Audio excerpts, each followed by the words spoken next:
Well,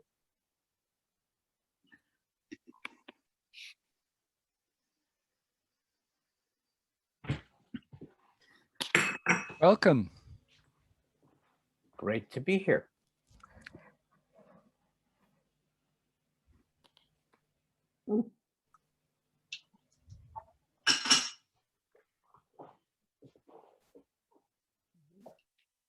Welcome, Francois Xavier. Hello, everybody. Hello, Andrew. Hello. Hi. Are you maybe nearly ready to do a session for us, Andrew? Oh, I don't know. You remember it's a pending question for you. Yeah. Have you got some slots available? Yes, I could find a slot for you. All right. Well, let's talk about it then. Okay. Monday. Hello, Eliseo. Good to see you. Hello, Paul. Oh, hello. Stephen, how nice. We haven't had a meeting of minds for a while. No, I think we're going back almost 2 or 3 weeks. So yeah, let's resurrect that and have another one shortly. Right. Angus, there's a lot to talk about, as usual. Yes. Hello, Vanilla. How nice to see you. And you. Wait, hang on.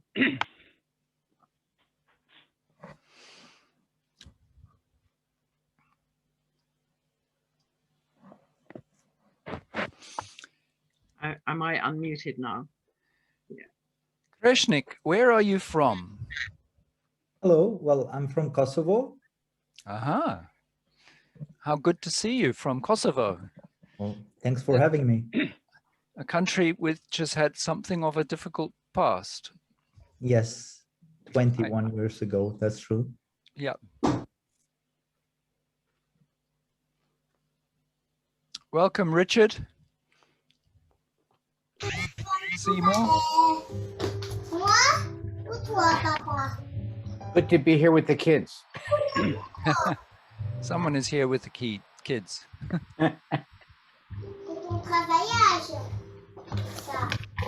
Okay.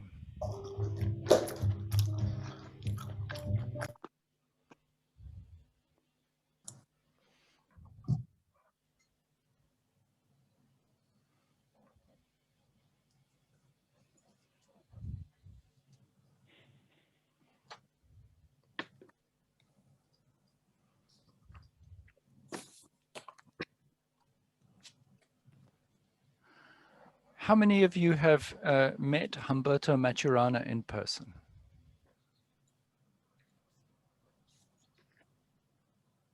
I have. Bernard Scott. What was your experience, Vanilla?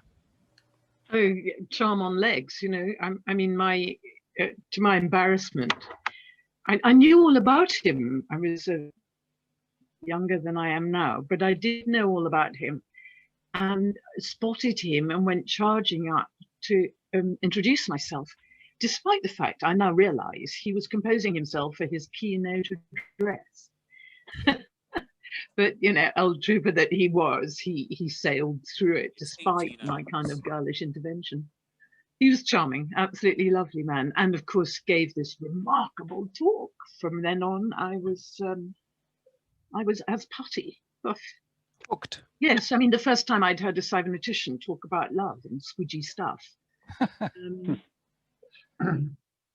Let's do more of it. Well, I had a long email conversation with him about 8 years ago. Yes? I found many things about him. We talked about everything, I think. Yes. There's a characteristic that's quite common amongst geniuses, that they are interested in many subjects. Yeah. And it's also an interesting factor that they very often have their own question, and the trouble is that their question doesn't fit neatly into the established orders in which knowledge is supposed to be researched and developed. It cuts across all sorts of things, and so in the search for discovery, all of those different territories get crossed. Yes, one thing was very interesting. He was very kind, incredible person, really. A warm man. Yeah, oh man, he always started and concluded with hugs, you know. He was really good. I enjoyed, really. That's wonderful. Yeah, great experience. Anyone else? Yes, I met Humberto in 1972. He gave a guest lecture at Brunel University at the invitation of Gordon Pask. And there are people from the psychology department in various places. And what he did was give a very lucid account of autopoiesis as a theory of the living before he had invented the label. And I remember bending my mind a little bit. I'd already been familiar with neurophysiology of cognition, biology of cognition, so I was a little prepared. But I remember one of the more conventional lecturers in psychology, well, asking him if he was a Marxist on the strength of his presentation, which of course, you know, Humberto would say he was doing biology, not you know, not whatever ideology and so on, politics. Right. Gerard, did you meet him? Sorry. I did, yes. And we discussed autopoiesis and the role of autopoiesis in the scientific method. And he allowed me to call him Chico. Very nice. So that established you as a friend.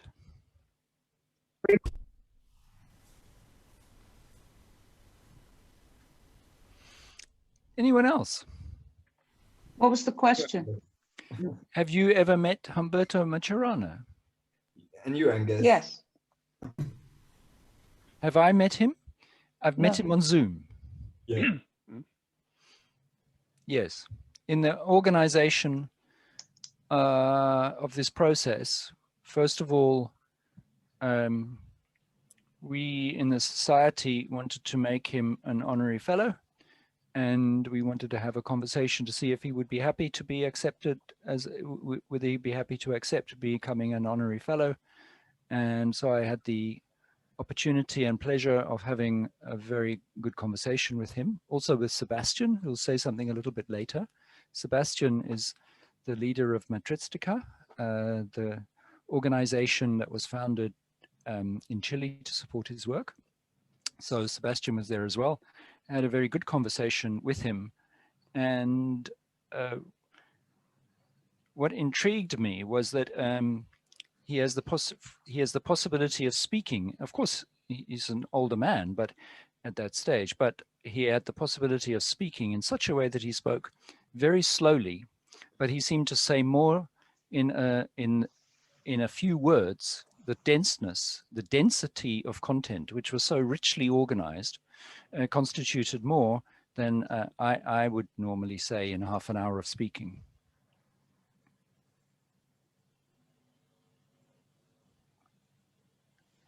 I met Humberto Maturana in 1992 at the my first American Society for Cybernetics meeting.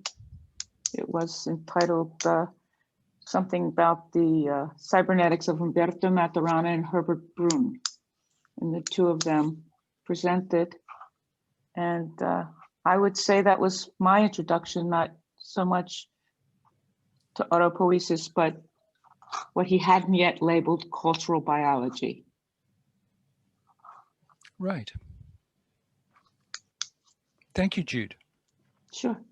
Thank you. It is a few minutes after 6. Does anyone else want to make a contribution? We have many more people booked who I imagine might be wanting to join still, but sometimes people arrive a few minutes late. Is there anyone who else who's met Maturana who would like to say something? Paul, for example? You're kind to invite. I met him many times at the ASC meetings in the 80s when he was ever present and ever wonderful. Right. Sitting next to him at dinner was a particularly wonderful experience. I remember once telling him about the coat I was wearing. It was a very long raincoat made of vinyl, and he admired it. And I said, well, yes, this is a wonderful raincoat. You can wrap it up and put it in its own pocket. And he fell back and he laughed and he laughed, and it felt like the universe was laughing. And ever since that moment, I dubbed him the sorcerer, because he had the sorcerer's laugh. And running into him again at Esalen many years later, and also having a seminar with him at Beverly Design, Sebastian and Jimena were there as well, he remembered. That strikes me as a wonderful kind of metaphor of autopoiesis, the process in which you can roll yourself up inside your own pocket or unroll yourself from your own pocket. It's pretty good, isn't it? Yes, he got it. Yes. Yeah.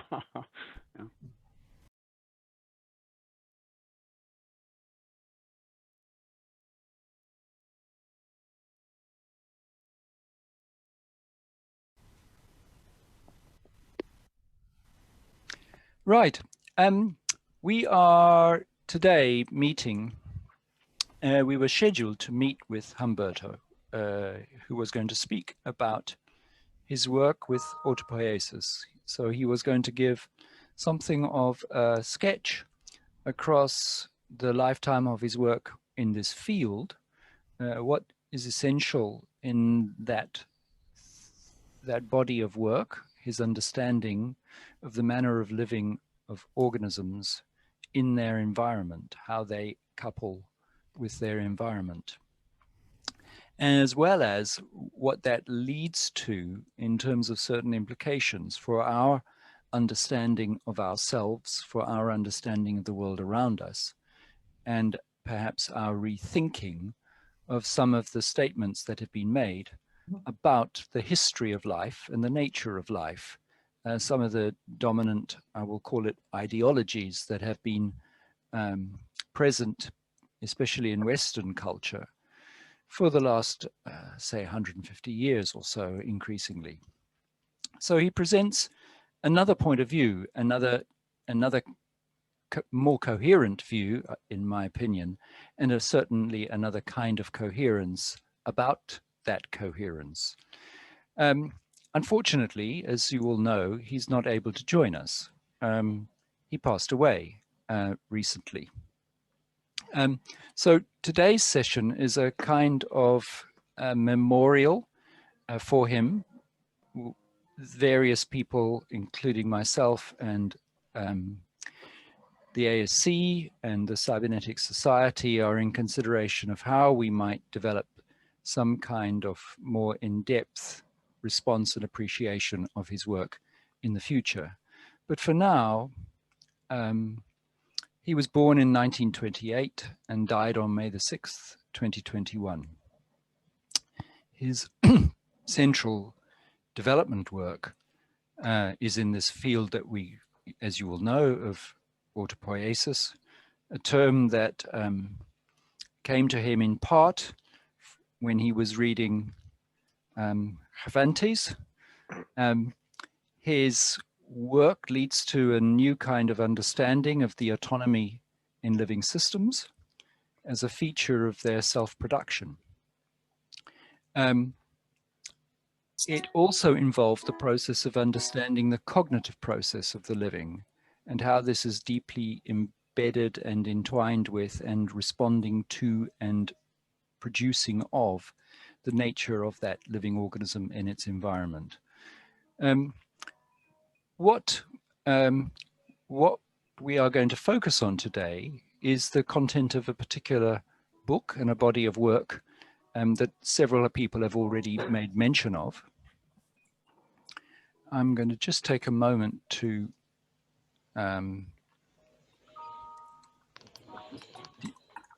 ask somebody to mute. There we are.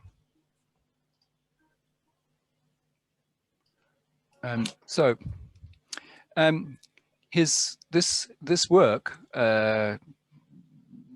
somewhat colloquially and sometimes, and in a way very much not colloquially, the biology of love, concerns how we can rethink the nature of biology itself. Pilar Burnell is going to be our leading speaker this evening to introduce this. She's a systems ecologist with a deep commitment for education as her contribution to the sustainability of Earth. I'd say she's rather immersed in questions of how human thinking and acting respond to how we see ourselves and the world around us, and therefore how we relate to each other. This is very much connected to the theme of today's talk.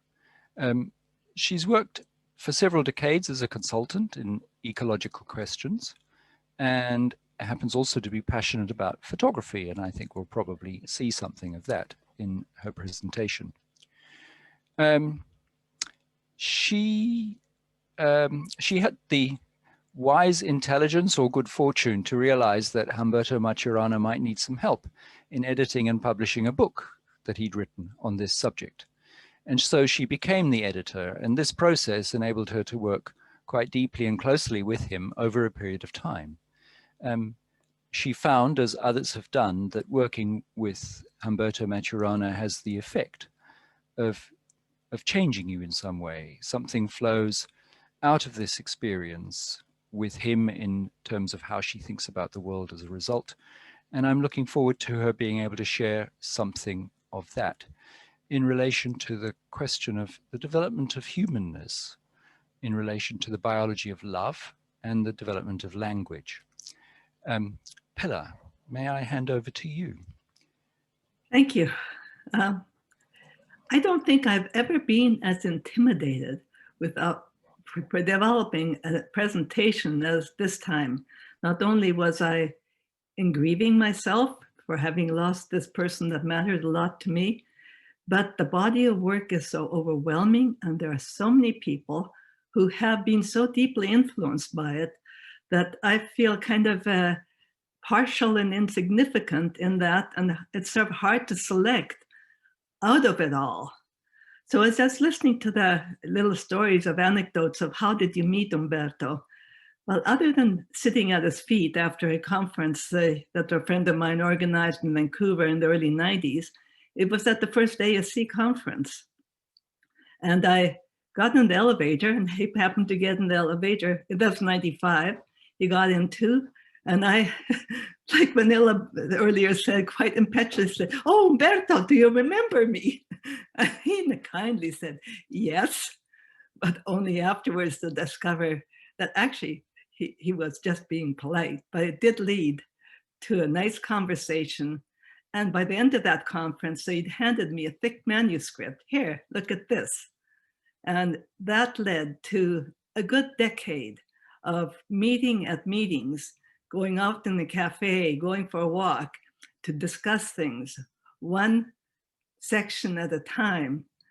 And actually, I think it was a personalized education, a mentorship, as one could never expect or imagine anywhere.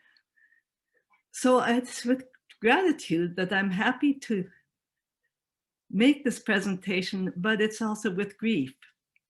It's also gratitude that there's so many of you who do care, other people who know and care and are carrying this work forward. Because it is, I know that my students, and I've been teaching now for a decade and a couple of decades, I keep hearing that understanding this work is what changed their life. It is always whatever understanding we each make of it. So I think I shall begin in sharing my screen, because I think I'm doing this right. If I don't, let me know.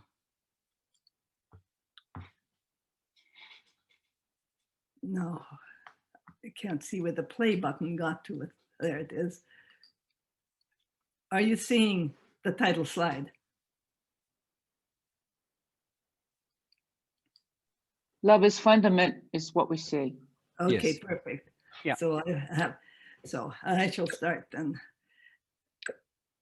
Okay, one more little mechanical thing. I have to be on the right screen myself.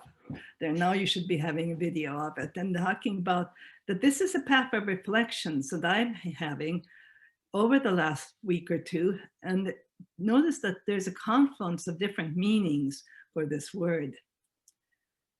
And of course, it all comes from Humberto. When I met the ASC, people called him Chicho, and I didn't feel I had cause for that familiarity, having just met him, and I got into the habit of just calling him Humberto, and that has stayed.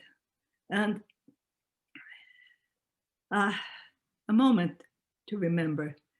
He has contributed so much as a mentor, a friend to many people, to me. And I want to acknowledge also that his work is being carried on. The people at Matristica, of whom I really only know a couple of them, Jimena Davila and Sebastian Gaguero, I had the good graciousness of her to stay in their home the one time I did visit Chile, and I met them each at a couple of meetings. Sebastian will be smiling because he no longer looks like this. This was quite 8 years ago or 10 years ago. So I'm glad of that. But when I look at this body of work, it is immense. And I see it as a network of ideas. There are so many things that you could say are central. I could say that living systems and autopieces, structural coupling, the organism niche unity, that's central. I could say that understanding the nervous system is central to understanding how we name reality. Love is central to our origin as human beings, what kind of beings we are, and oh, so much more. We could say that language is central. It's our human niche and the base of any epistemology, including, of course, this network of ideas too. So you can't get away from that. But in each case, you can see that any of these ideas influence the other ideas and are influenced by the other ideas. So I've noticed that if you want to understand some of this work, if you just want to understand A, you need to understand B first. Okay, then to understand B, you can understand C first. However, you cannot understand C until you understand A. So it becomes a recursive set that in time you just simply need to go through and see it from ongoing perspectives. And there's a lot of these ideas are recursive in nature, and a recursion can really only, that kind of idea can only really be understood by actually operating the recursion in your thinking.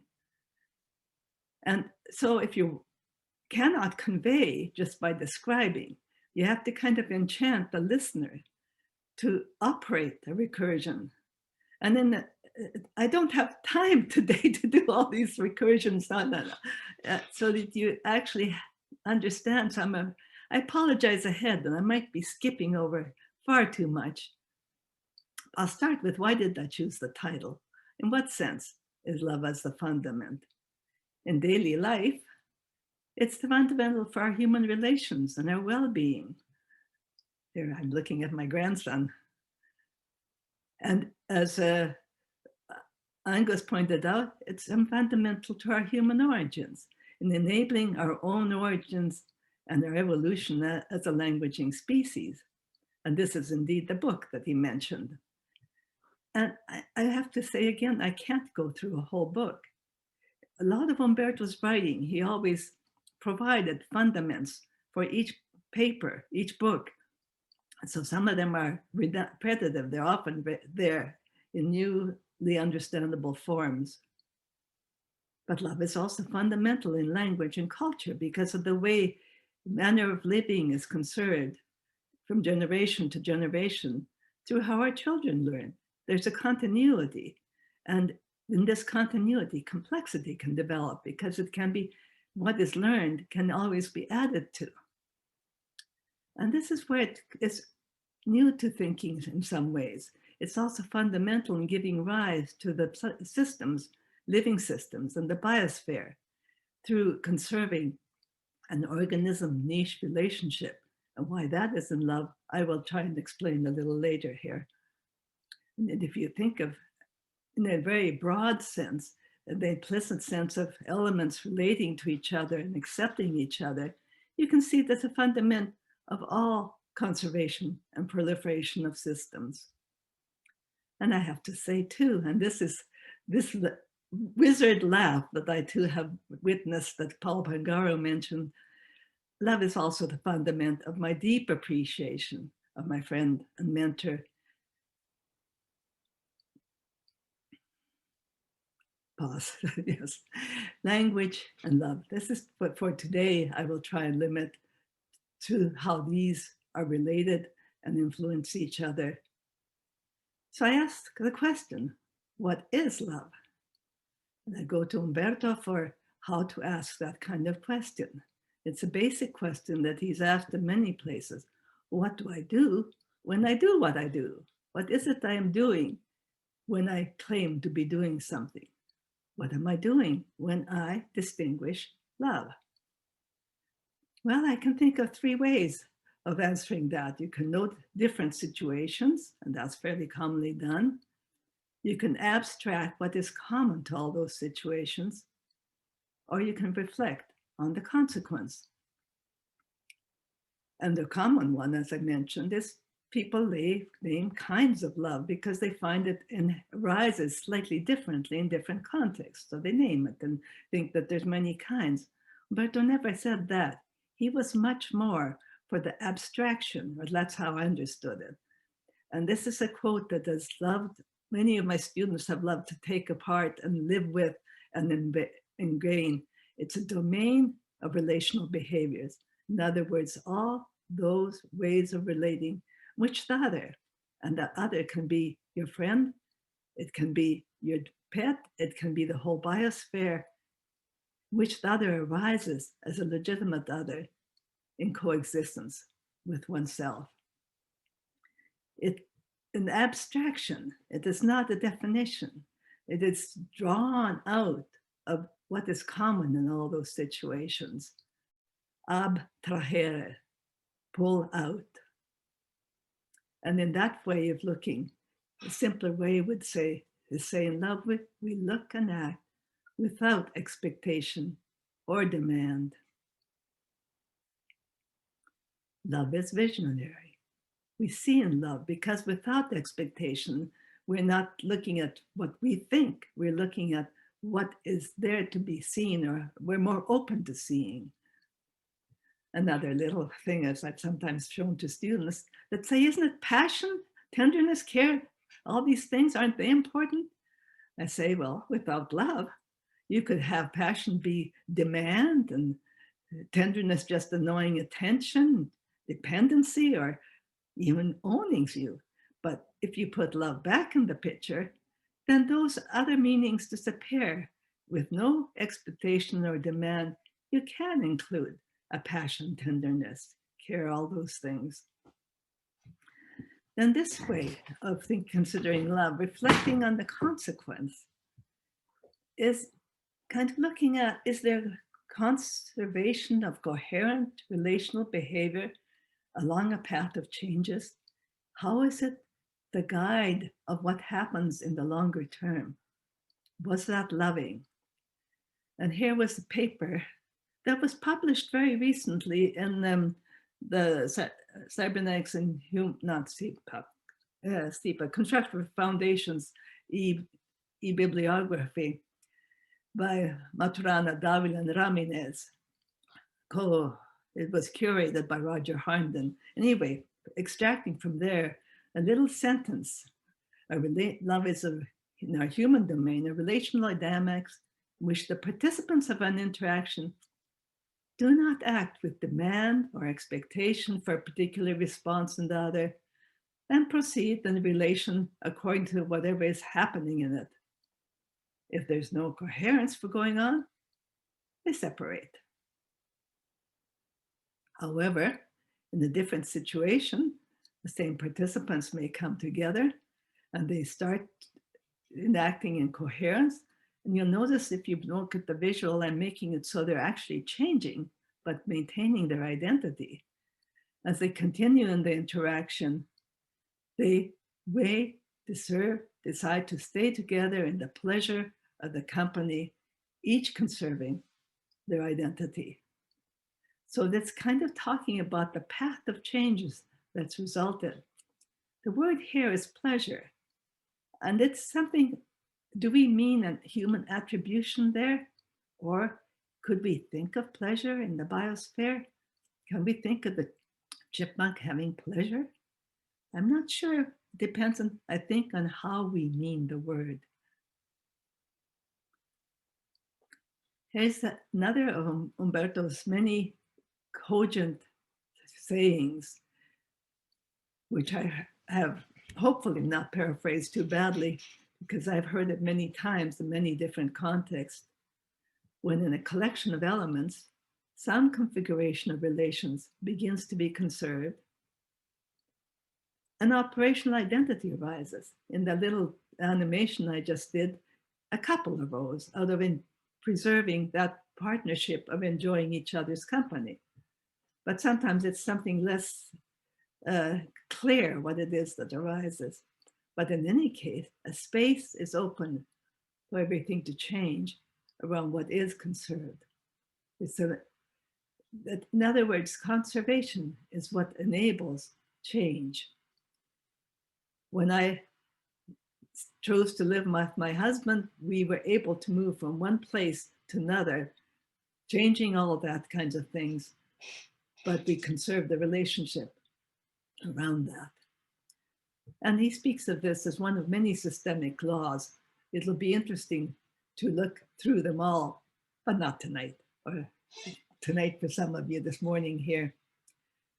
The systemic law is nothing more really than a coherence, a regularity that we've never seen an aberration in, so we can call it the law. I have a little touchstone. If you're looking at the video, I actually have this as a sitting on my desk because it reminds me of so much. This has autopoiesis, is a structural coupling, it has the niche organism, but as a touchstone, it's relevant to me, to the meaning that I impute to it. It doesn't carry that for you. But I will look at it here and put it in a little bit of context. And that an organism, which in that circular thing showing around, coming back on itself, is meant to indicate that it's autopoiesis, it's self-generation, it's network of productions, molecular productions, that produces the same network of molecular productions, which it is. It also acts and senses in some way with the world. The little green line below is meant to be its niche. And that niche is connected more broadly to the medium, but both the niche changes and the medium changes. And we could call that the whole ecosocial domain. But this circle is completed. The living system does a sensory effector coordination. It integrates and acts. So you can speak of that as a cognitive domain. So in that sense, living systems are always cognitive systems, whether you're looking at the paramecium or a great blue heron. And living happens continuous circularity along a continuous flow. And we can speak of this connection, this ongoing connection, as the structural coupling. And of course, it depends on structure. I have to be careful not to go too far everywhere. But let's expand this a little bit. Let's look what that niche can be like by just make it be a little bigger for the sense of the picture. There are other living systems in the niche, all doing the same thing. Our niches are not just our medium, they are mostly other living systems. And they come and move in and out of our current experience. So I wouldn't say they're outside the niche, but the interactions are recurrent, but not constant. And in this network where the little stars here are meant to be flashes of connection, it's the evolution on a drift of intersecting paths of relations. And always these in acceptance of the legitimacy of other. Nature doesn't question legitimacy. I enjoy being out for a walk because it's kind of the impartial acceptance, the non-judgmental acceptance of the whole forest.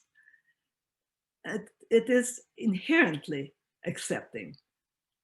Behavior is the relationship, not of evolution. There aren't pre-existing niches. And the biosphere is the result, a systemic, dynamic matrix. I see, I probably don't have time to read a poem that I was to read here. Maybe at the end.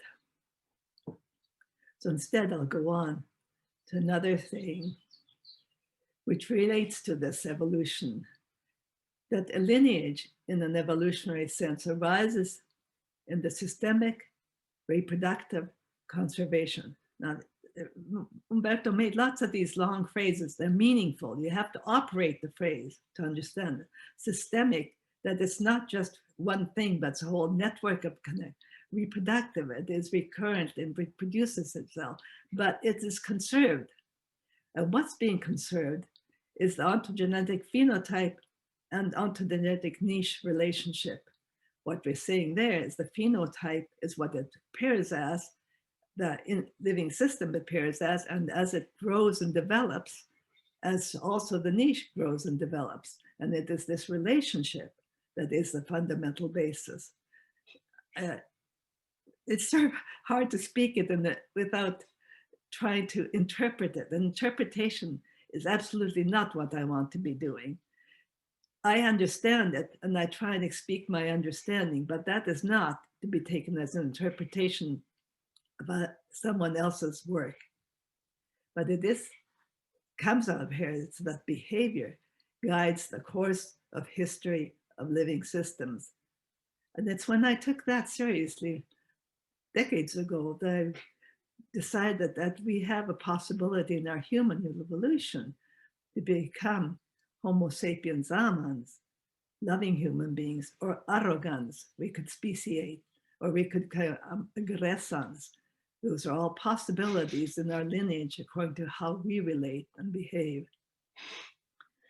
And the easy way to explain this sometimes, and I don't know if this visual works for you, if you had one being over time, mostly behaving in a blue manner, it kind of leaves a streak of that relationship with its medium. So that is what the medium is changing in response to the organism. Another one that does the same behaviors, but mostly in what I've called red, would leave a different impact. And so the environment changes along, but it changes along in such a way that either remains coherent with its system. So there's a coherent relational behaviors that are conserved. Different relationships result in different lineages of beings. And this is an epigenic process on top of process along an ontogenic drift, along a drift of changes in the morphology and physiology and behavior.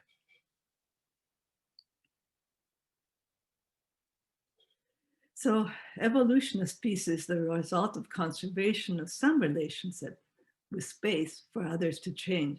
There is that systemic law implied. So I could go on with love, but I'm going to shift a little to languaging since we're at least halfway through. And ask the same question. What do we do when we do languaging? And that's not the same kind of analysis a linguist would make. A linguist would analyze language, looking at what is it we do. And Umberto says that languaging arises as a recursion in consensual coordination. And we learn languaging already embedded in language. Myself and my young son here, and then him with his child. It carries on from generation to generation. But it is difficult to see what we're embedded in because we learned it embedded in it. So looking to consensual coordination, we see it most readily in looking at things like geese flying. It's in conspecifics, obviously, not giving consent and coordinating, but consensing, sensing together, sensing the ambience and sensing each other, and in that coordination, doing their coordination. And if this happens consistently over and over again, a particular form becomes a recurrence that can be detected as a recurrence. It has a kind of presence. And then once it has a presence as a recurrent happening, you can create a coordination on top of that, which may be a token of some kind of sound, a gesture, something that evokes the action that is being coordinated. The token coordinates the behavior while the underlying recursion that gives rise to it disappears. It's not relevant. And it's easily seen in dogs, for example. This was my pet, and I was the token of, where's the sticky? Became, I will go fetch a stick and get it ready for you to throw. It became present. It became a piece of basis for further coordinations. And as you do these further coordination, the consensual coordination with the token, what you've done is kind of step away from it. As a mental step away, you can look at that token. You can see it and recognize it and distinguish it. Distinguish it as something and give it a name.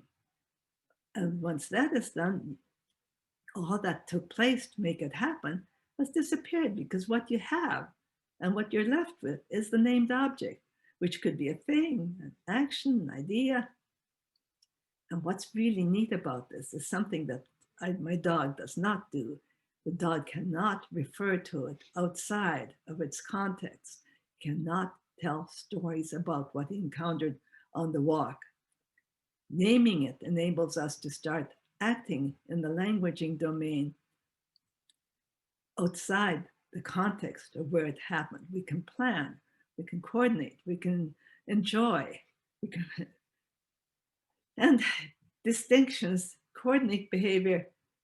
Other possible behaviors and new distinctions arise. This is an endless process. They proliferate. Language becomes even richer. A distinction can lead to new distinctions. It becomes a basis for further coordinations. And it can be moved to another domain. This happened, for example, with the distinction autopoiesis. It was meant in the molecular domain, but people found it useful to use in the social domain. And so it take on a different meaning, slightly different meaning. And then each domain where any distinction is taken can act further with other distinctions, and it just becomes an endless seed for new lineages of other distinctions. And operationally, it doesn't matter in terms of any word we're in, how many prior distinctions were absorbed in that name. The process or history is lost as we accept and use the name. I have the advantage, in some sense, to looking at language from my first language is not Indo-European. It's Estonian. It's Veno-Ugric. And I compared notes, or in a picture, if I had those words in English, what would be the similar words in Estonian? And in a very loose sense, I note that they do not overlap. Finnish has some elements of lõpetanud ja valmis and otsas, whereas ripe is a different, smaller consonant than küps, but completed isn't quite there in other languages. They just don't quite fit going from translation, especially with very different languages. So we end up being in a world of distinctions, and with any culture, when it's repeatedly arises and is conserved in behavior, it acquires a presence and then it endures. And in that, we create a kind of an ontological existence for the things we have distinguished. They become real for us. And as they're conserved from generation to generation, they're like ecologies, biocultural ecologies of distinctions that we may refer to as cultures. And these networks of distinctions are often thought of reality.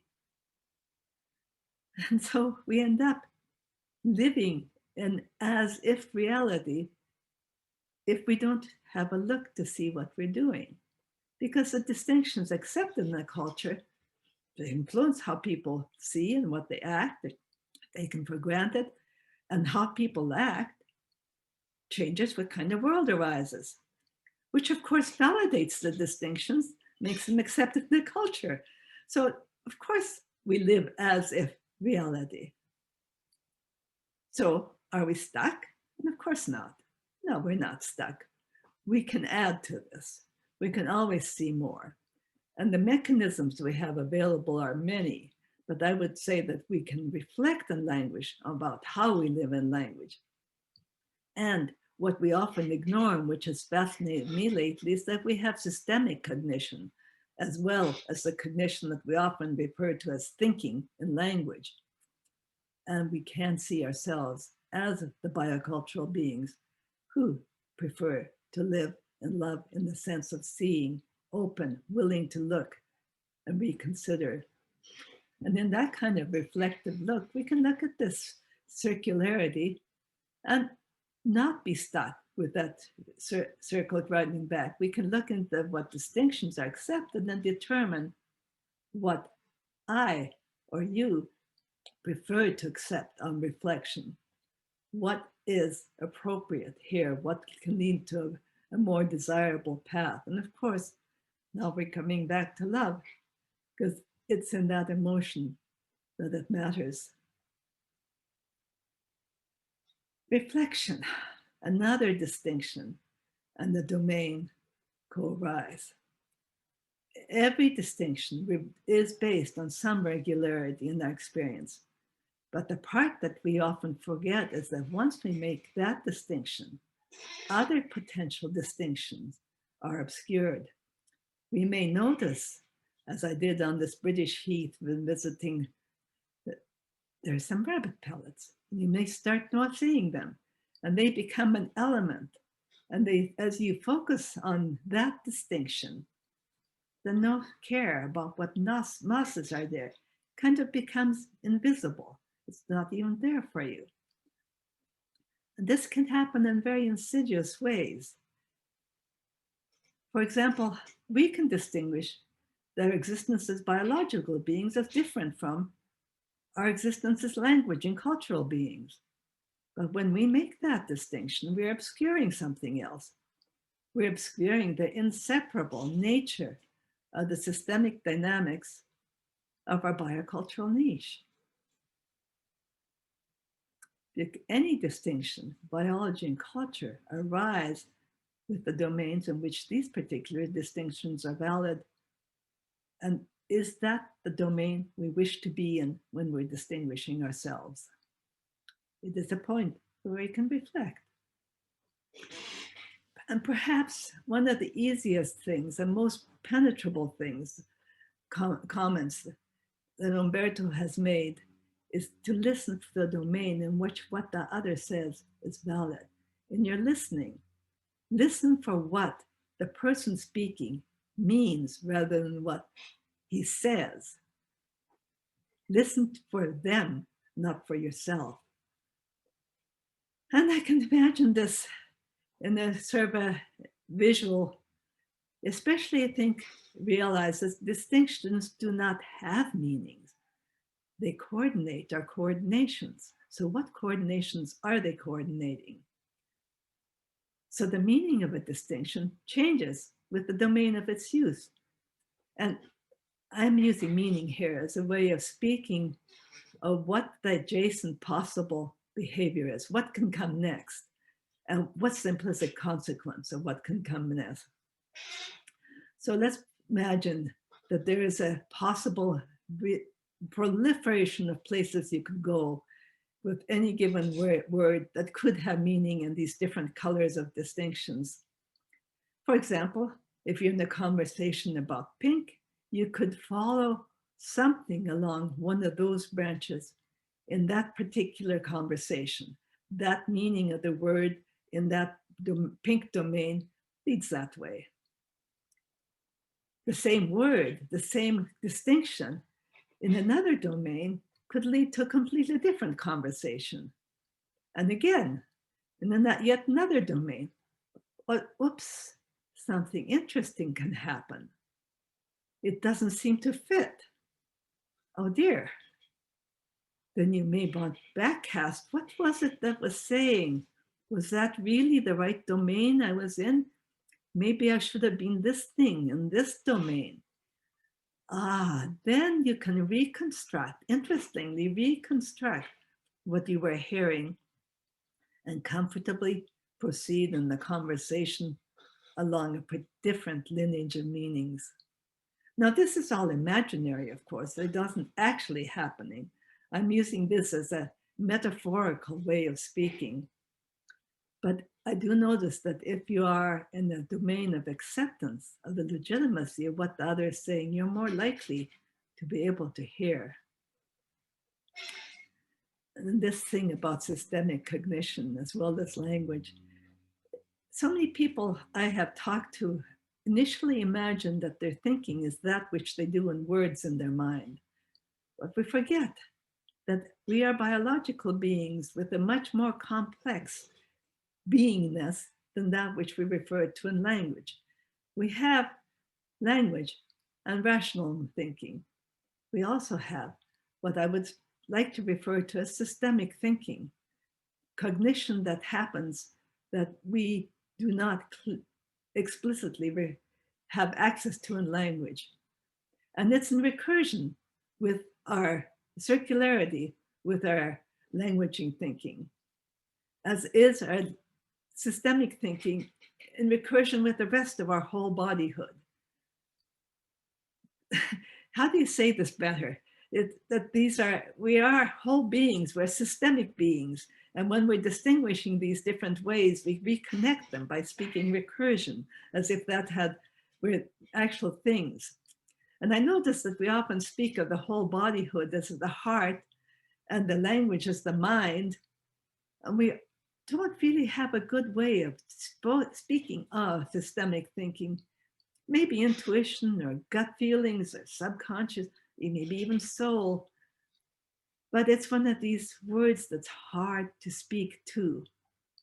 I like better to say that we do have an internal systemic that's in resonance with the external systemic, according to the long evolution and development of us in structural coupling with all of our niche, which of course includes each other. So our niche, the structural coupling is over history, over time, complex, and it's a systemic network. And it's happening again in a flow. And I've spoken of it before as a systemic, dynamic, relational embeddedness as a way of thinking. You can also speak of it as an ecology of relationships in an intersecting dynamics of biology and culture. And culture, of course, could be for other species besides our own. How recently I've been also thinking about looking at in a different metaphor. It's a model, and distinction models are both only useful as long as they're useful. They're not meant to represent reality, but they do point us to thinking some way. So systemic cognition has some different dimensionality than the thinking based in language, in oral language, and thinking based in written language takes on yet another. This was pointed out to me by reading or having to review a paper by Alexander Kravchenko. I found it fascinating to look at these differences. That the systemic cognition entails our sensual and consensual coordinations. It's our broadest multisensorial connection to our world.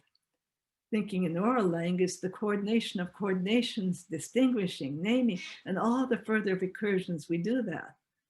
But when we get to abstract symbols, we have rules. We have rules of only particular ways of putting those together. When we learn our native language, I think it's mostly from the systemic up to the abstract.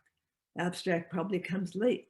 And sadly, when we teach foreign languages, we seem to try and teach it from the abstract, just grammar and vocabulary, down to the actual thinking and orality.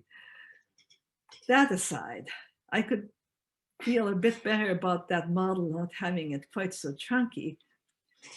But what were the axes? I think on the horizontal axis, I'm thinking of the richness of a systemic coherence. And on the vertical axis, I'm thinking of a potential bounding of what the response could be. So there's capacity for coordination along multiple domains as you expand into the systemic. And there's a capacity for reliability and management on one. You could say you go for certainty if you go upwards, and you end up with ambiguity, but also richness and sensitivity by going wider. Billa, you wanted a reminder, a signal. So this is it. Thank you. And I think that will be finishing early because I guess I'm running along at a rather rapid rate, and I apologize if I'm doing motor mouth here. From systemic cognition, we can bring it into our thinking, into oral language. We can recognize things that are happening to us, our experiences, and start talking about it. We can also formalize these and bringing it, thinking about in terms of abstract symbols. And in a sense, that is exactly what I'm doing here with drawing these diagrams. The problem arises if in making these abstractions, you drop off all the rest and think that is world, that is our experience, then you've lost a lot. But you can always bring it back into conversation and be open to what others are thinking and saying.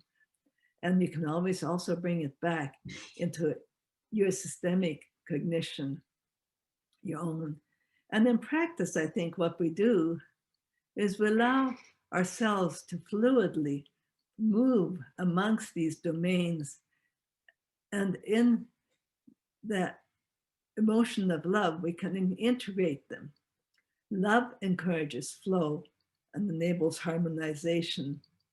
What quickly flashed by there, because I was pushing the button, was that I've thought of this, where the blue is sitting right now, the pointer, that's kind of a conceptual peripheral vision.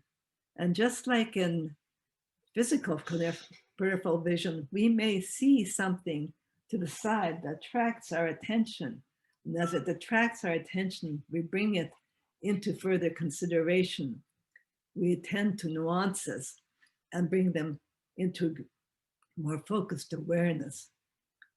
One way of representing this is if you look as an observer at a couple of living systems in integration. I've often drawn these as a bean diagram. They're interacting with each other and with their medium. As an observer, I could imagine that there are two different ways, at least two different ways that this relationship is going to go.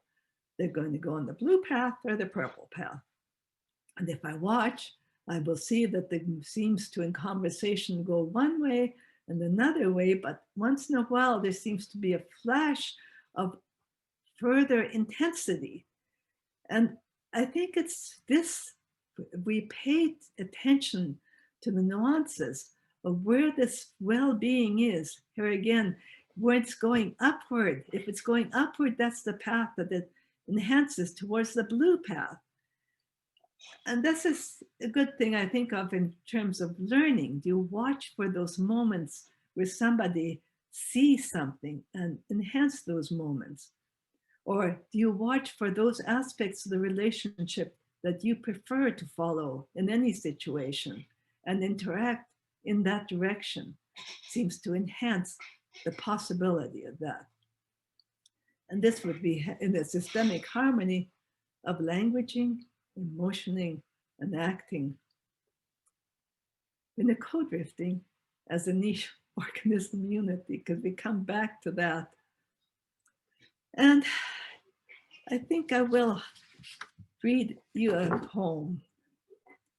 With this, we'll shortly stop. There are no trivial moments, as in that path, we've noticed those little things. There are no trivial moments. Each moment creates openings. Each moment creates openings and closes other paths. Closes other paths in the landscape of living. Each moment creates openings and closes other paths. There are no trivial moments. Each moment changes me. So from there on, I will become, from that change on. There are no trivial moments. There are no trivial moments. I wish to act and love and care, always caring for the path that might grow.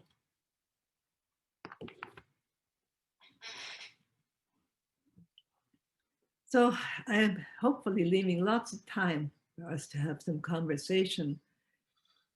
As I think of our human species drifting along a path of conversations in our biocultural niche, I think we have changed one conversation at a time, and I don't think I'm the only one who said that. And I like to be thinking less as conserving love, so we may remain Homo sapiens amans, and as the people in Matristic have done, adding on amans as a reflective addition to choice in doing this, not just the intuitive ease that may have been in our origins.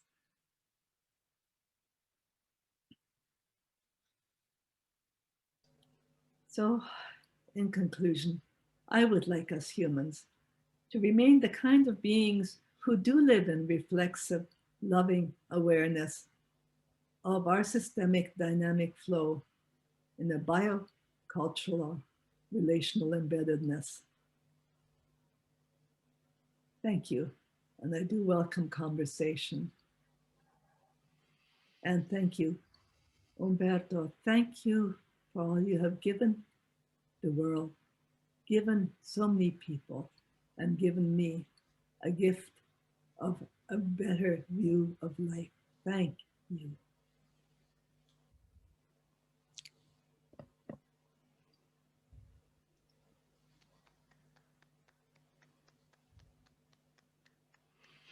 Pilar, thank you so much.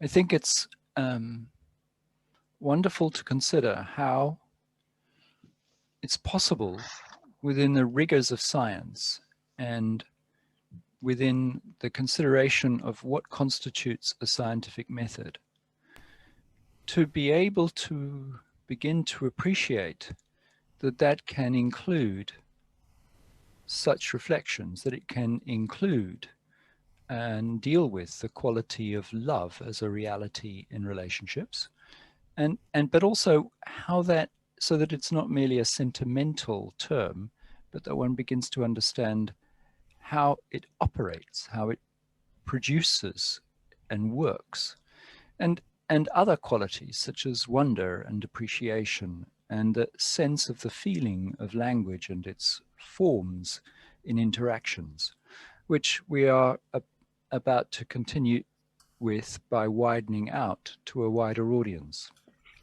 I'd like to ask, I'd like to just observe that there's a connection between what we've been hearing and the beginnings of science, as you might notice them in Aristotle, who was fascinated by the question of persistence and change. How do organisms persist? Here we see the word conserve. How do they persist in such a way that they can also change?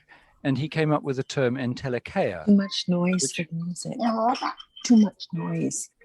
Which means being at work, staying itself. Being at work, staying itself, entelikeia. And so you can find a trace that goes back more than 2,000 years of exploration of this particular theme. It's really wonderful. I'm going to ask Sebastian in a little while to say something, but I'd like to open up. If there is a question, reflection on this from anyone, please, if you would like to speak, there's an opportunity to go to the reaction button at the bottom of your screen and you can put up a hand. And that way I have a sense that you might want to do it. You'll also pop up on the participations list, and if you're on another page that I can't see, you're more likely to appear. Andrew. That's Andrew Pickering. Great, beautiful talk. I enjoyed it so much. The question would be, what isn't love? What does, if we're all coupled to each other in our niches, what will be examples of not loving behavior? Aggression, demand. Yeah. It can be expectation.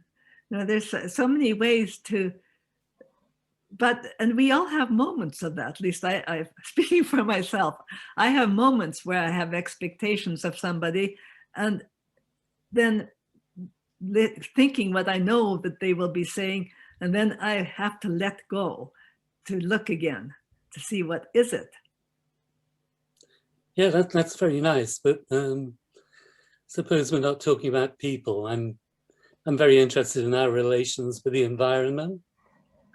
Could you kind of contrast, you know, love and not love in relating to that forest behind you, for example? Well, I love the forest.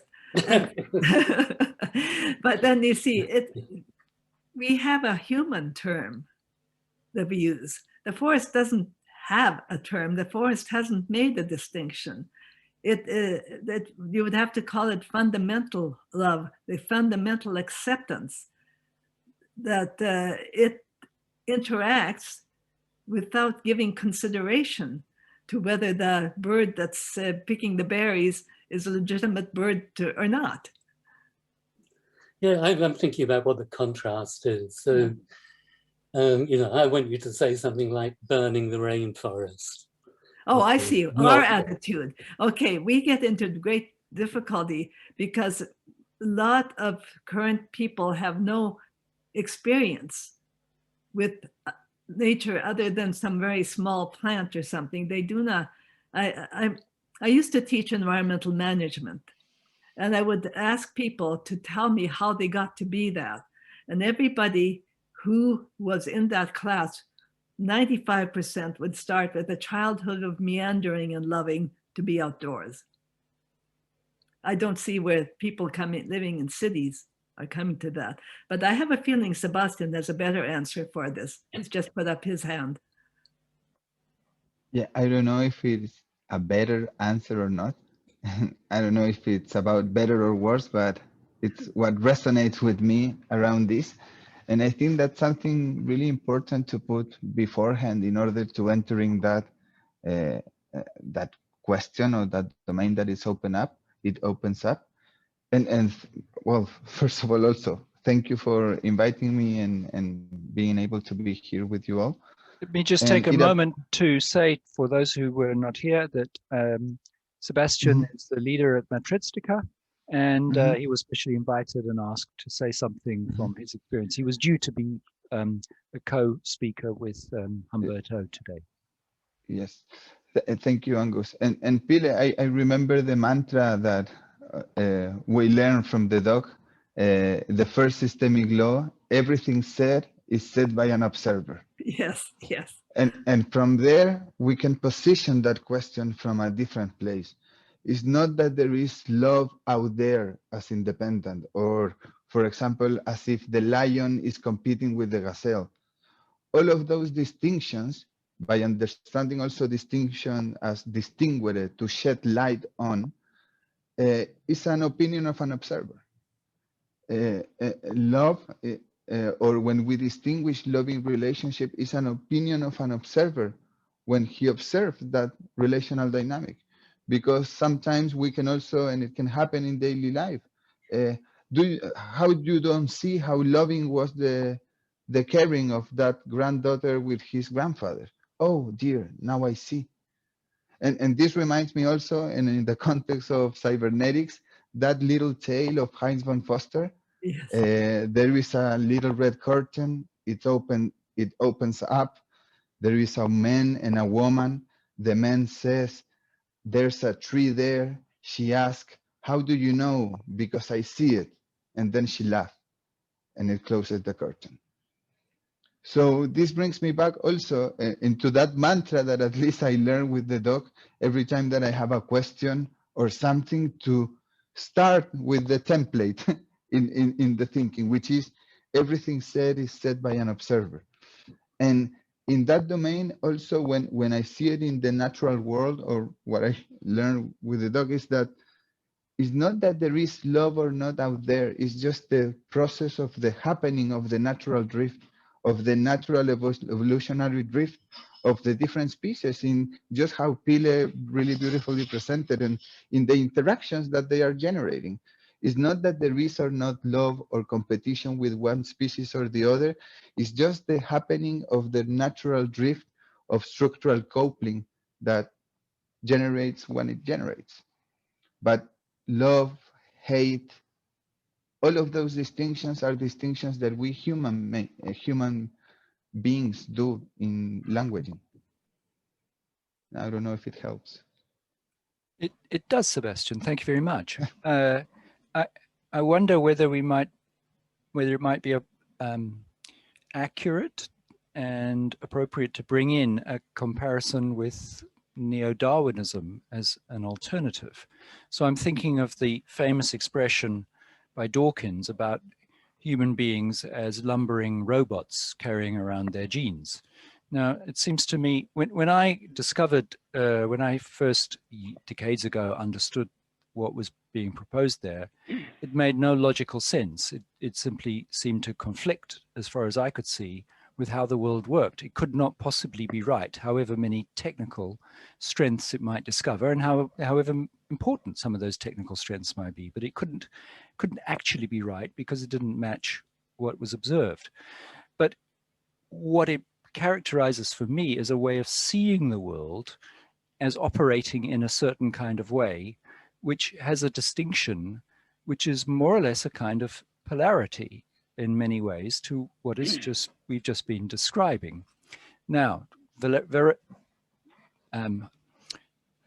talked about not one, not two, and how you can resolve polarities at a higher order.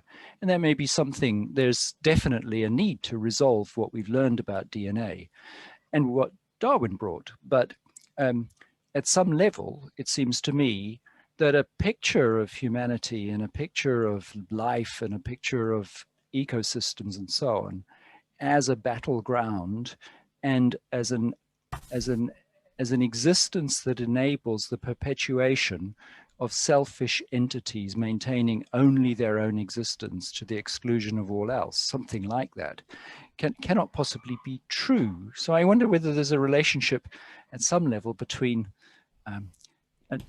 a notion of love understood in relation to coherence and some new substitute for understanding what we understand how the world actually is.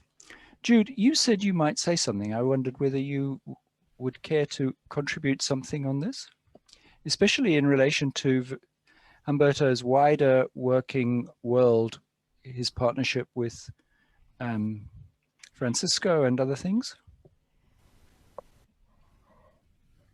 I cannot say anything about, I know you sent me a question about the, thank you, Pile, by the way. And thank you, Sebastian, for your comments of the everything said, because this is something Angus and I have been turning and turning. And I noticed someone wrote in the chat as well just now about who is an observer, when is observer? And I have been searching in Maturana's writings, ontology of observing, what is it to see, blah, blah, blah.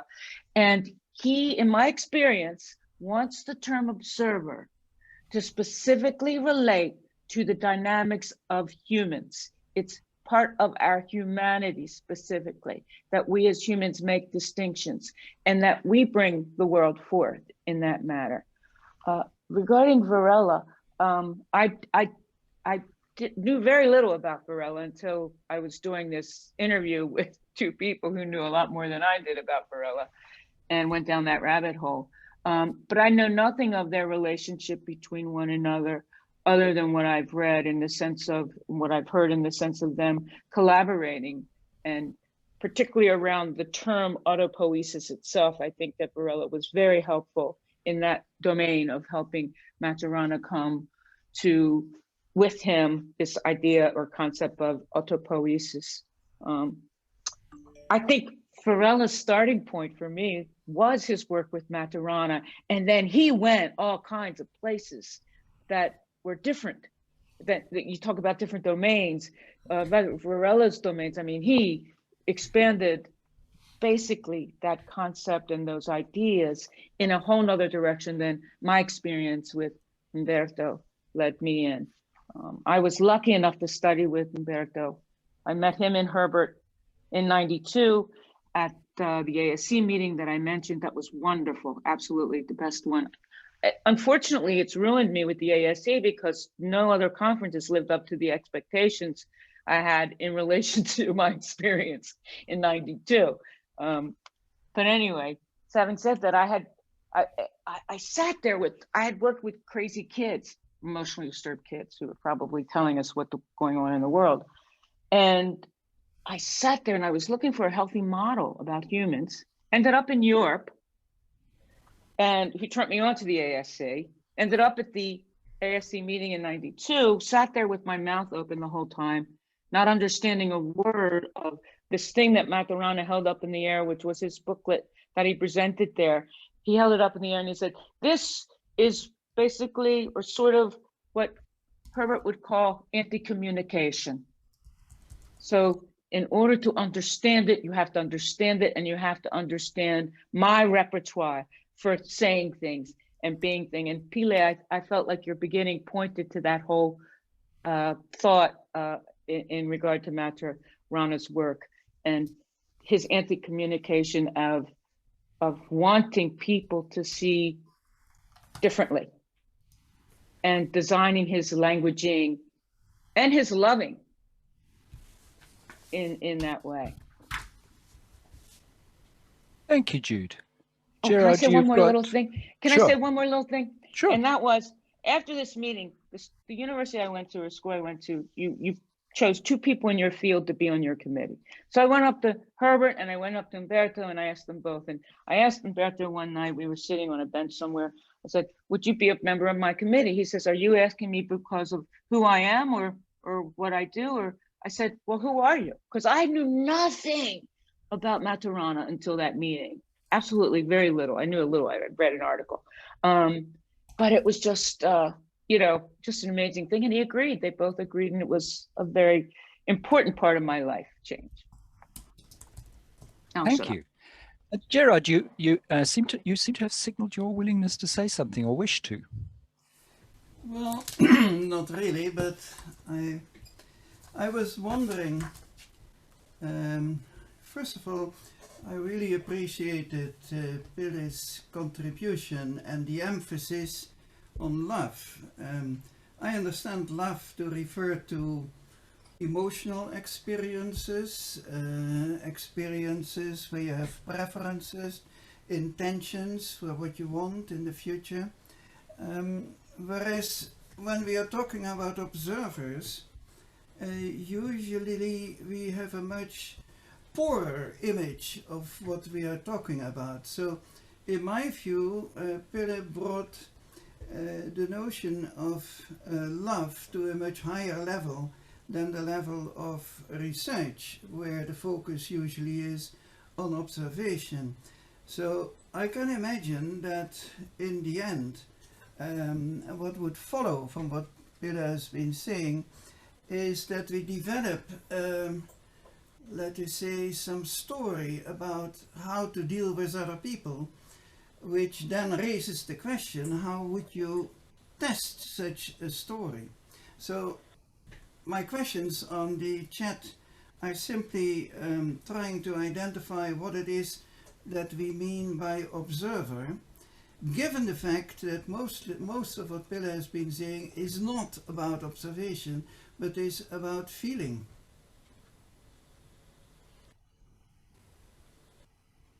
May I give that a try? Yeah, sure.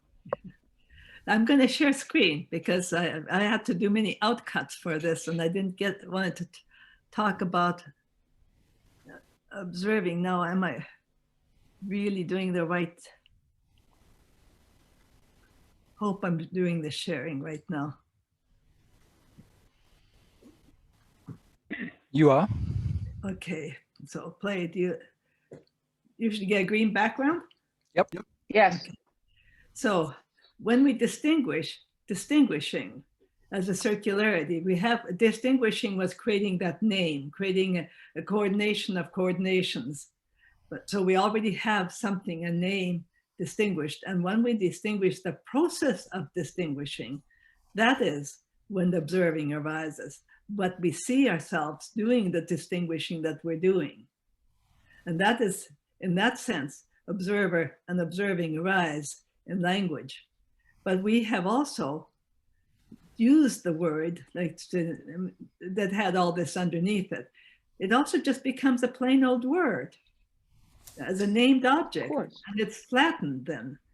Once we have flattened it into something, we can treat it as an object and we don't see the recursions that went into it. And I think that when we're talking about Maturana's use of the word observer, it's more in the sense of that generative capacity of distinguishing as an act in language. Agreed. Sebastian, do you? Sorry, Gerard. Yeah. No, well, excuse me. Just asking a question. I'm still not quite sure what it is that we are distinguishing. Are we talking in the way of Spencer Brown? Oh, sorry. Yes, yes, I think so. Yeah. Mm-hmm. Yeah, and if I may add to what Pile was saying, and given that I see that it is in the context of Humberto's thinking, Humberto, I think that he would have said that the observer does not pre-exist the act of observing, but rather the observer arises by our operations of distinctions. So we go ahead in living and life happens to us, the lady with the car bumps us and everything is happening out there. But when we do this act of stepping out, giving one step to the side, and we ask ourselves, which is the main question, how do we do what we do, how Pili was presenting. When we open up that different domain, and we open up that domain by putting forth the question, by that operation of distinction, by that observing, the observer arises. Hence, the observer does not pre-exist our living because life happens to us as if it is independent. You guys are out there, and you gals, you are there. There is a screen here. I see a computer. I have a cell phone here.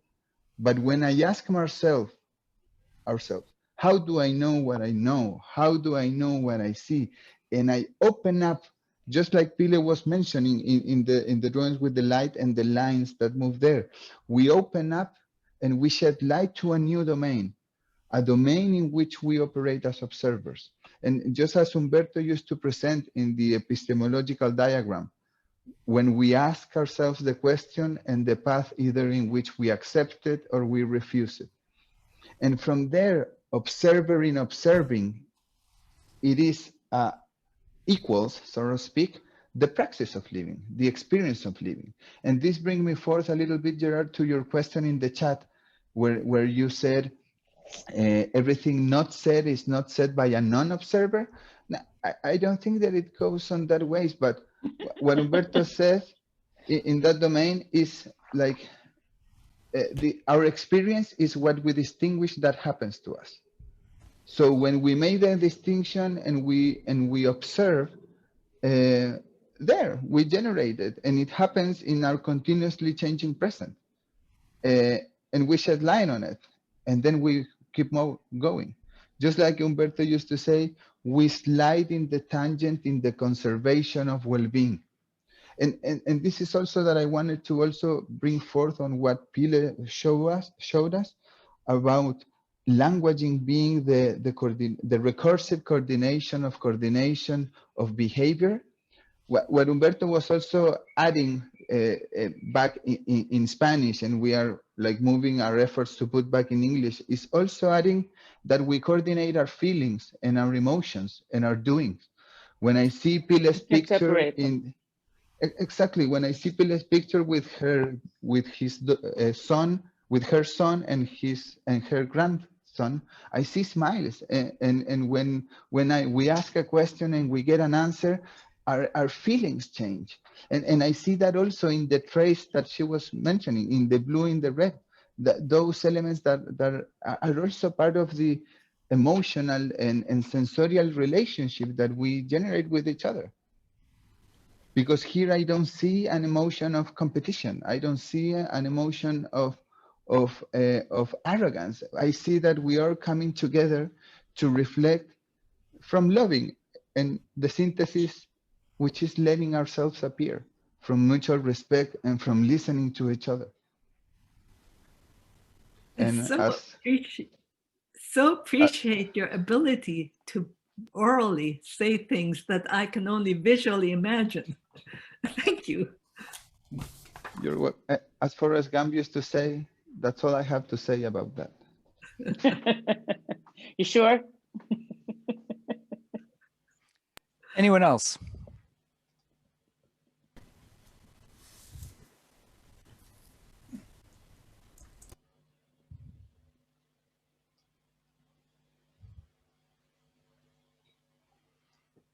Hands are up. I have a question for everyone. What is your feeling about the legacy of Humberto? What difference, when we see the domain unfolding into the future of the world, as Pila showed in her talk, how unfold into an evolution of new forms of distinction and domain in the way that we understand ourselves and the world around us and what we do? And I'm saying not just what would we like, but what can we perceive as being within the development based on Angus. Yep. Angus. I don't know. I don't want, but there were two people with their hands up in the space. I don't know if you saw that or not. Now there's three. Just now they have. Yes. Ben, go. Thank you, Jude. Sure. Well, thanks. Just a question for Pile. Thanks so much for your presentation, Pile. Just wanted to invite you, could you say a bit more about how and whether you would distinguish language or languaging from the verbal and from the textual? So I think when you spoke to languaging first, you showed some geese, and they were coordinating physically. And I just want to make sure I don't, when we speak in terms of language, it makes me think, in language in a more literal way. And just we're hoping you, sorry, I've just got my dog communicating non-verbally behind me, if you can hear some audio there. And I think clarifying that is also helpful for humans as well, because I think how we move kind of embodied understanding into writing about it is also a question that's live for me. Well, it's not so easy to answer your question, because I have to be in language to answer the question. There's no out for me.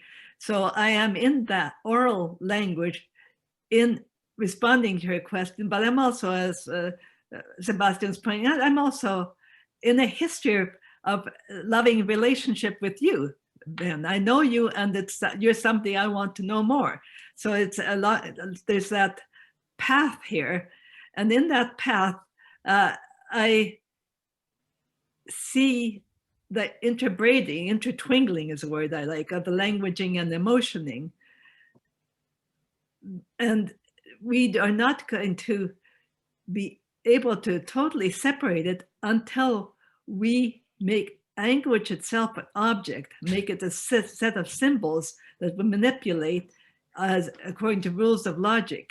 And that's where we may have left out. And that's where I think some science has gone awry in thinking that we can leave it out and just operate as if it was reality, as if those words were real, and this as if the rules of logic applied to syntax determines what's going to happen in reality, so to speak. Otherwise, we are in this constant interbreeding, not only of the emotioning and languaging, but of our multisensorial sense of where we are in the world, which is so informed by our history that it becomes impossible to separate out the whole systemic of it.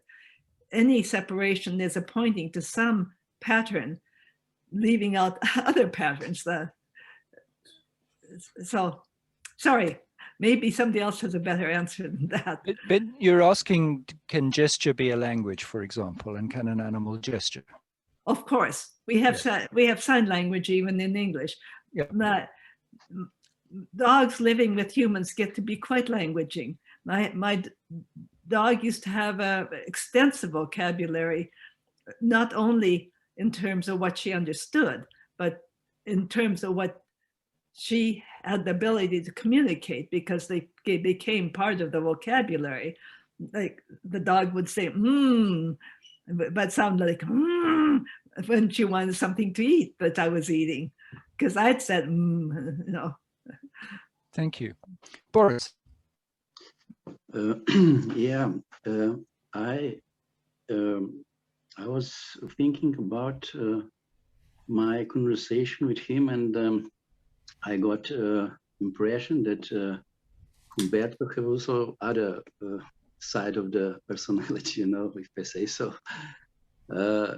When I asked him what he thinks he is, because many describe him as a biological constructivist, the member of cybernetics of second order and so on, he simply answered that all that is not true. He answered me that he is simply biologist who is forming his theory on the basics of scientific evidences. So I got an impression, I don't know if Sebastian will confirm this, that he was a scientist in his nature. No, that's how I got impression about him when we were talking. We were talking mostly about the tree of knowledge, you know, and also there he was quite explicit that structural coupling is some kind of connection in which both units, autopoietic units, maintain autopoiesis and adaptation. You know, that was somehow I got, and on that basics I saw that maybe he was. This is quite in accordance with Ashby. No, I also asked him about his relation to Ashby, whether he is acquainted with Ashby. He said that just so. He wasn't. I saw also in one literature that he was mentioning Ashby, and I was trying to make relations between them, you know, and I think that they were quite in accordance. What is behavior? You know, behavior is something what is coming from the body.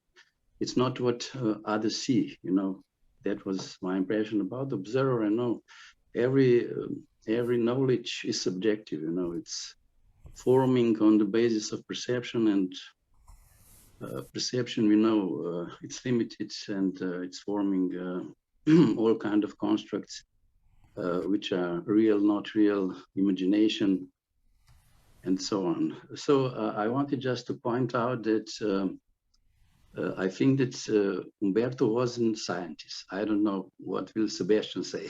I'm interested. Sebastian, would you like to comment? Yes, of course. Thank you, Boris. And well, he was a biologist.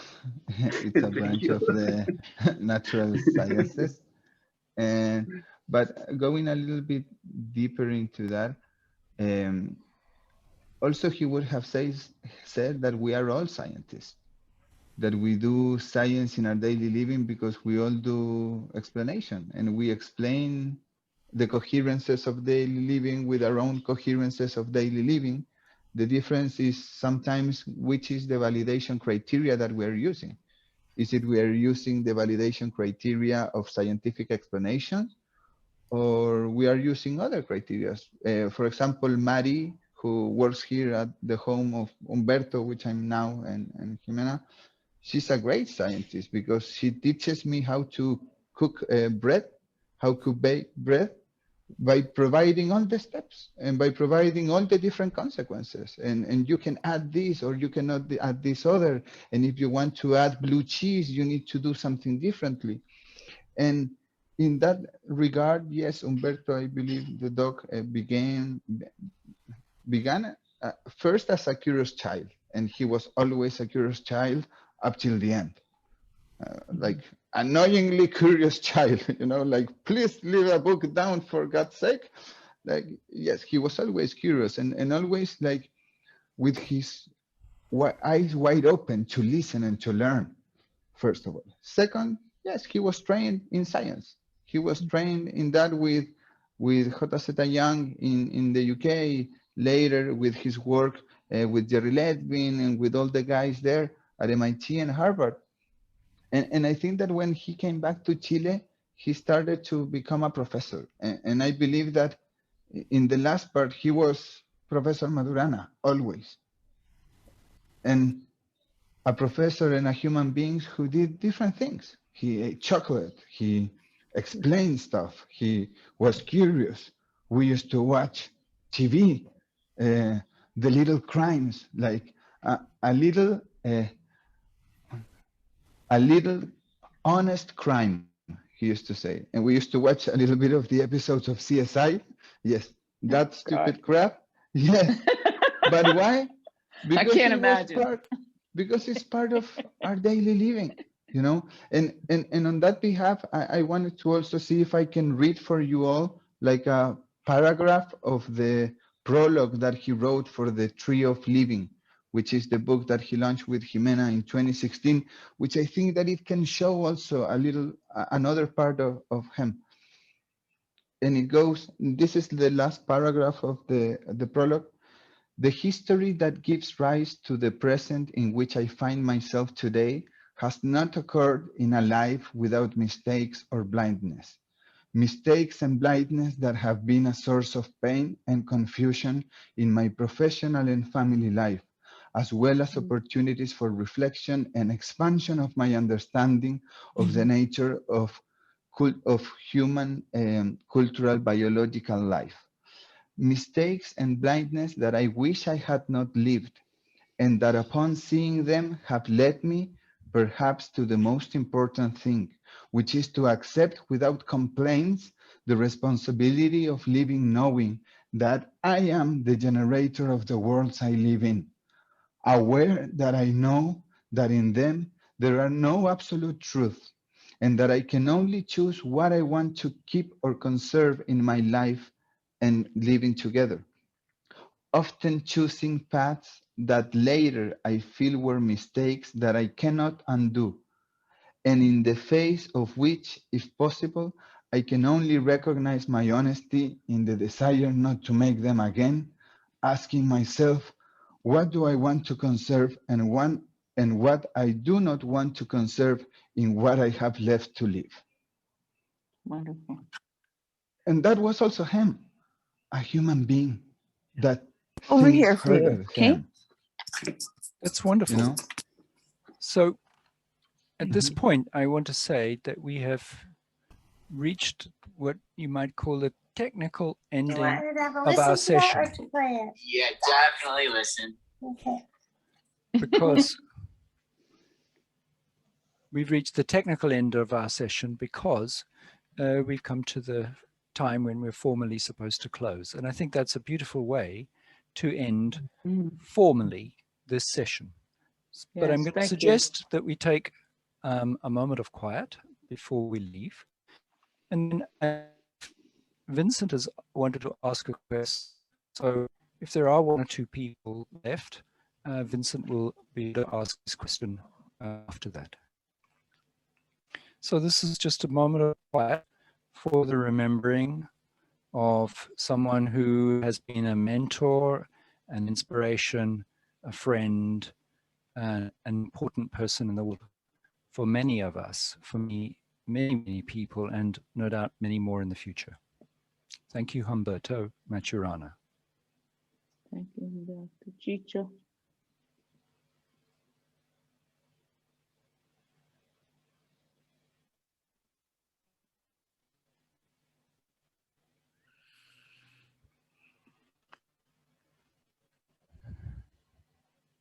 Vincent, does your question fit with this? Yeah, because it's maybe something practical. Thank you, Pille, for I also read your articles, some of them from ResearchGate. And so if you look at languaging and emotioning, and so then of course at some point you say, okay, well, if all this is true, so what I'm going to do about it? So I'm really curious also about the practices.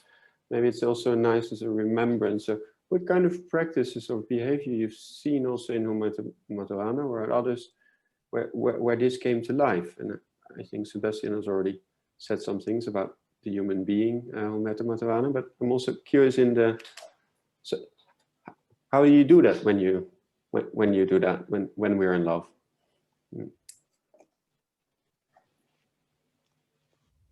If you're asking me, I think the manifesto that Sebastian just read out is very resonant with however I could imagine anyone thoughtfully, caringly looking at their lives. Because it resonates so much with the notion of mistakes and reflection and the care of always choosing and reflecting on what you're choosing. Or sometimes it's whim.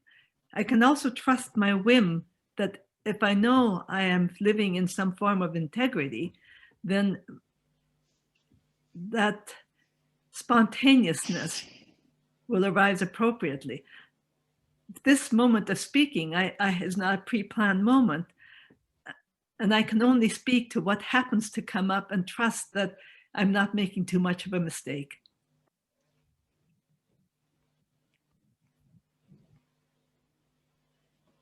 And I do see shifts. I know that my own life, when back in the 90s, when I started thinking about these things, was a big shift in how I treated my son's desires for what he wanted to do as a career. To then he had been playing too many computer games. In recognizing this passion, he is now a well-known game designer.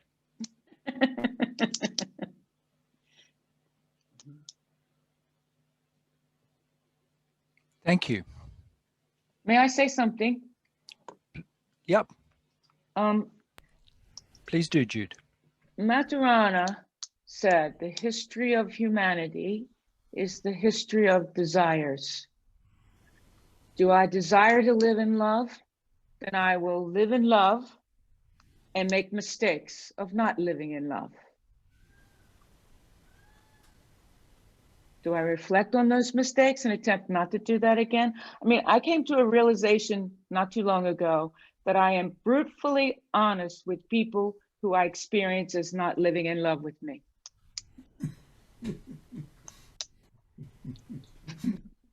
Speaking personally, that's one of the reasons why I think that the notion of imparity as a third domain to add to energy and information, it's a specifically cybernetic concept of imparity,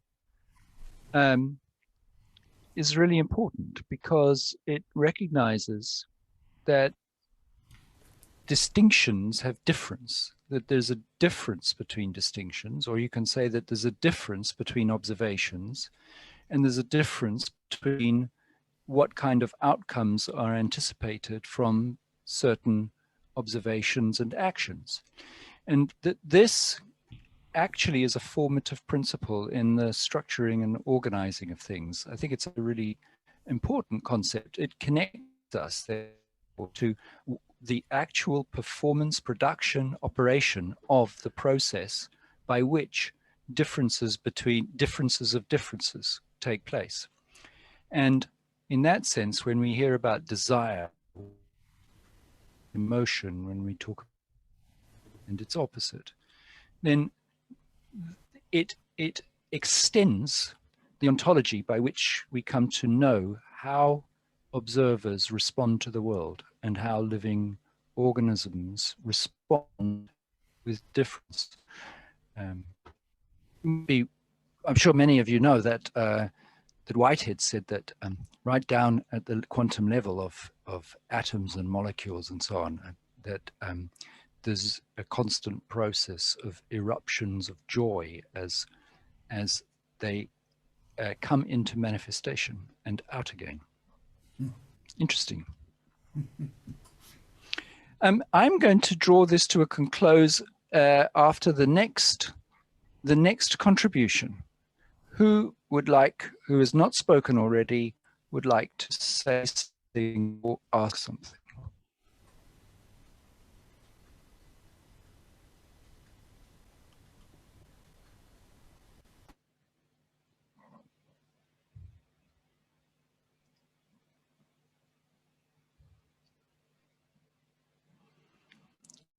I hope you had a really good session. Thank you very much. I want to particularly thank Pilar for a wonderfully interesting and deeply thoughtful session that invites a reconsideration of our humans and our understanding of the world around us from the kind of paradigm that most of us will have experienced in our upbringing and through at least some of our lives. And what is important is that this isn't merely the idealism of the productions of what we've been hearing as a scientist. I'd also like to thank Sebastian very much for making it possible for us to have this session by organizing it with Humberto in the first place, bringing him to the meeting and to the organization, and for joining today to say something about the experience. Thank you for that. A number of other people have spoken or put things into the chat. I'm very grateful to you for all of that. And of course, everyone has listened. And from my point of view, the process of listening is also a creative act. It fits with what we've been talking about. So through our speaking, through our listening, through our conversing, and through our co-creation of meaning together and understanding, thank you very much. I look forward to seeing you next month or in other sessions or shortly in one of the various confederations in which members of the cybernetic community are increasingly getting together around the world, and it's wonderful. Thanks very much, everybody. Bye-bye.